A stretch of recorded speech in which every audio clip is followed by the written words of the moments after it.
A man of the Church, George Pell rose to become an advisor to the Pope in charge of the Vatican's finances and third in the Catholic hierarchy. Yet the most searing image of the Cardinal was his appearance before the Victorian courts on charges of child abuse, a crime he maintained he never committed.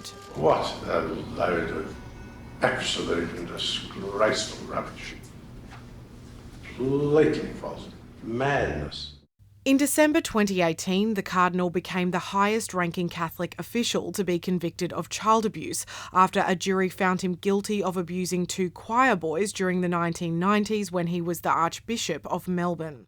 He would later describe what he felt as the jury handed down its decision. I was too busy keeping control of myself. It was a blow and I just had to put up with it. Cardinal Pell spent 405 days behind bars before his convictions were overturned in the High Court, the judges stating it was possible an innocent man had been jailed. Following his release, Cardinal Pell, a conservative Catholic, said he was the victim of culture wars. Culture wars are real. Unfortunately, there's less rational discussion and there's more playing the man.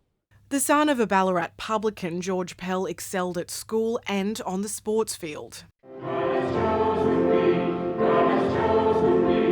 As a priest, then the Archbishop of Melbourne and later Sydney, he rankled progressive Catholics with his conservative message and resistance to reform. So we're not a bit anti-women, but we're not in favour of women priests. Anti-divorce, anti-abortion, he also refused communion to gay activists at one of his masses. Homosexuality, we're aware that it does exist. We believe that such activity is wrong. But he was an advocate for Indigenous reconciliation and a fierce critic of the mandatory detention of asylum seekers. I think it's mean and excessively harsh. And during his time as Archbishop of Sydney, Australia's first saint, Mary MacKillop, was canonised. His past decisions came to haunt him, such as accompanying one of Australia's worst pedophiles, priest Gerald Risdale, to a court in 1993. What Cardinal Pell knew about abuse carried out by priests became a pressing question, dominating his evidence before the 2016 Royal Commission. It's a sad story and it wasn't of much interest to me.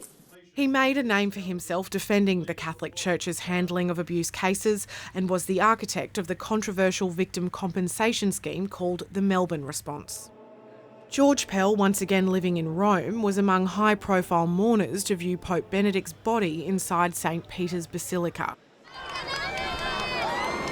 Cardinal Pell had lobbied for Sydney to host World Youth Day in 2008, and Benedict's visit drew a crowd of 1 million.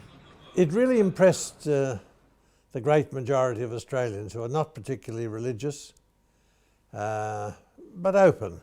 A wonderful moment of recollection and adoration and prayer. George Pell died in Rome from heart complications following hip surgery.